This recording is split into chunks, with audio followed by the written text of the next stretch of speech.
Hey y'all, welcome to my Music Business 101. This is a free guide that I've put together just for you to understand a little bit about the music business. Music business is an uncertain business that can be very rewarding, but it can also be really heartbreaking. Understanding it can help you succeed in it, and no one takes as good care of your business as you do. That's why I've put together this guide so that you can learn the basic fundamentals of the music business and understand how to use it to your advantage. So let's start with some basic business philosophies. You are a business.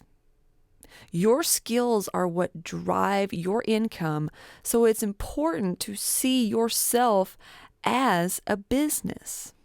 It's also okay to not like business.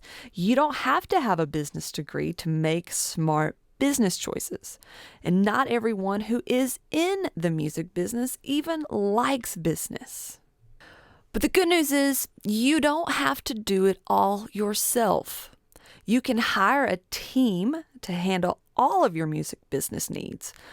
But, now that's a big but, until you have a good understanding of what that team consists of, it is best to learn and fill those positions yourself. Now, before you can successfully start putting together a team, you will want to make sure that your music is ready for that type of attention. Well, now you may be asking, well, how do you know when your music is ready for the big time? And you're ready to start putting together a team. And to have those certain individuals turn their head towards your way. How do you get their attention? Well, the first thing you will need is to have your music recorded. Now, all these people that are a part of your team are going to want to listen to your product. They're going to want to hear you. But once you've got your music, you have to build a fan base around that. Now, there's a few ways that you can instantly start building a fan base that will help you gain the momentum that you need in order to grab the attention of those key players in the music business. I've got a couple of keys here for you in this guide to build a fan base. First thing that you'll need to do is just play all the time. Play whenever and wherever. You are going to really hone in on your music. You and your bandmates are going to get a lot tighter together. This is where you build a stage presence. This is really going to start building that fan base, because when people come to see you play live, that's what they're going to remember. And they're going to be able to pick up your latest recording, your latest EP or single that you've got out, maybe a couple of t-shirts, anything like magnets, buttons, anything that's going to keep your face or your name in the minds of those fans so that they'll want to tell their friends and bring them to your next live show. This also gets them talking about you on their social media platforms, which is another key to building a fan base. Go live on your social media accounts with live streaming. You can do this on Instagram, Facebook, YouTube. All social media platforms have a live feed now that you can directly interact with your building fan base. Make sure to be on all of them. All of the social media platforms, because I know for me, I don't check all of them every day. So I don't want to miss my favorite band posting something because I didn't get on TikTok today and I just got on Instagram. So make sure that you're on all social media platforms, at least the big trendy ones. This also allows you to offer an inside look into your process. You can bring those live streams or just post about going into the studio and cutting your new song, or into maybe band practice or sound check. Any sort of inside look, your listeners, we love that stuff. We love that personal touch, but also just a behind the scenes type of feed that you can give them. It really goes a long way to do that. One of the biggest things that you can start collecting besides money is emails. Email from all of your fans. You want to have that personal connection with those people. Write them personal emails. You can make these email campaigns that seem like they're directly talking to your listener, to your consumer, to your fan, and always keep them updated on new things that are happening. And once you start collecting a bunch of emails and you've got a solid list going, having email today, I know you've probably heard it, it's just like having money in your pocket. So next thing I want to do is talk about royalties. So you've built your fan base, you're doing all these things. You want to be able to make some money off of this, because if you're building a fan base, then you know that they're going to streaming platforms and listening to your music. Royalties are the monies made from sales of your music. Royalties are earned any time your music is bought or played. So it is very important to be registered to collect all royalties. One of the first things that I tell everybody to register at a performing rights organization. Now, I can only make recommendations for those in the United States because those are the ones that I know, but pretty much every country has their own performing rights organizations that you can easily look up and register with one of those. I believe the United States is the only one that gives you more than one or two options.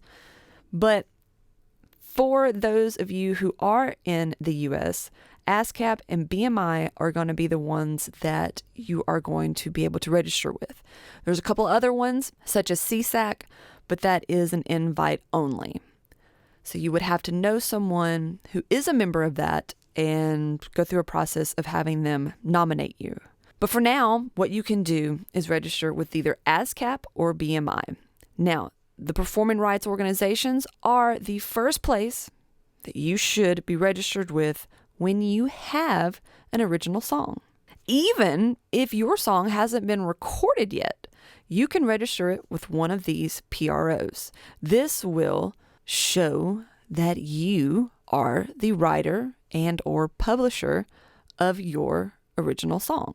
When you register your song with a PRO, you give them the right to license performing rights of all of your registered songs. Your PRO will then go to platforms that you have your songs distributed to. This is going to be all of your streaming, like Spotify, Apple Music, Amazon. This also includes restaurants, bars, radio and TV stations, anywhere that your music could be played in public. And these PROs make a deal that lets these platforms use the songs of the writers and publishers that they represent. In other words, ASCAP is my PRO.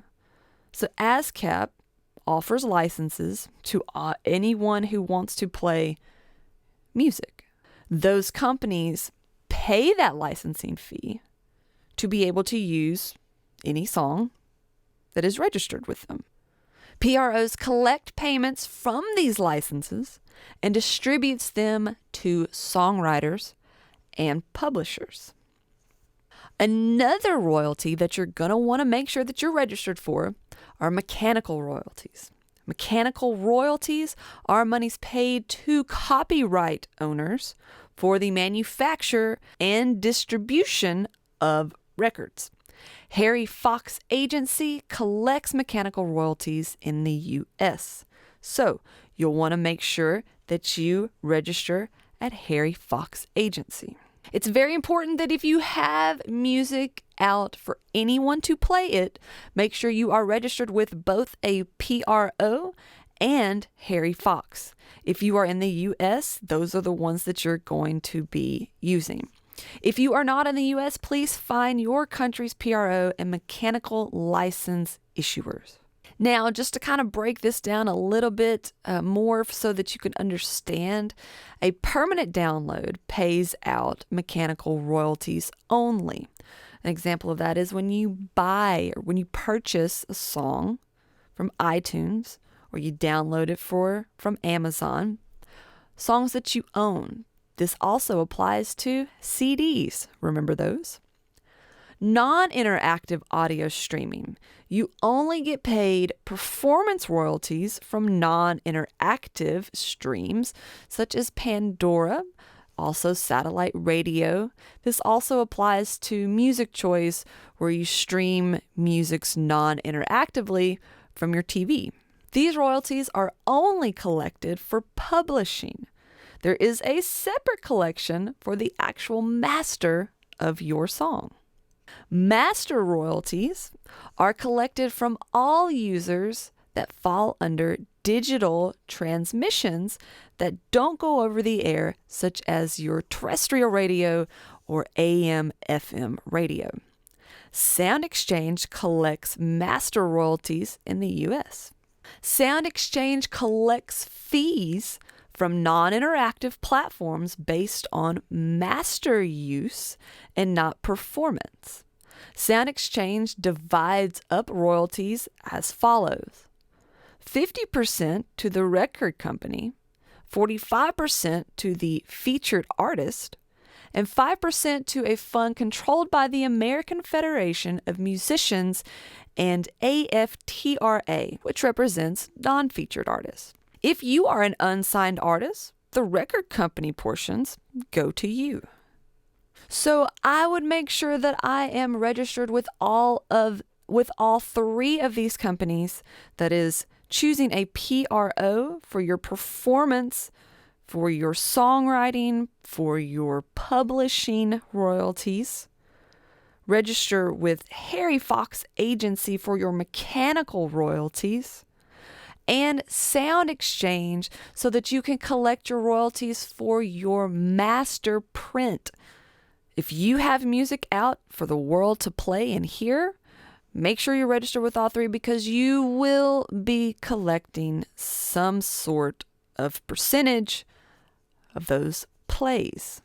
Now, keep in mind, your songs do have to get played to generate income. So that's where it's important to build a fan base. If you would like more in-depth information on the music business and how to navigate through it to become successful, please consider downloading the premium music business guide. We go way more in depth with this stuff and break it down so that you really know how to use all of this information to your benefit and to become successful in the music industry. What you will learn in that premium guide: which PRO is best for you? Do you need a record label? What is music publishing? Where to license your music? How to land sync placements? How to grow your fan base? Who are all the key players in the music industry? And which one should you focus on? How to land a record deal, and a whole lot more. Thanks so much for checking out the free Music Business 101 guide, and I hope that you will check out the premium music business course. You can find that on my website at fairairmusic.com. If you have any questions about it, just contact me at emily@fairairmusic.com. I would love to hear from you. All right, thanks so much for stopping by, y'all. We'll talk soon.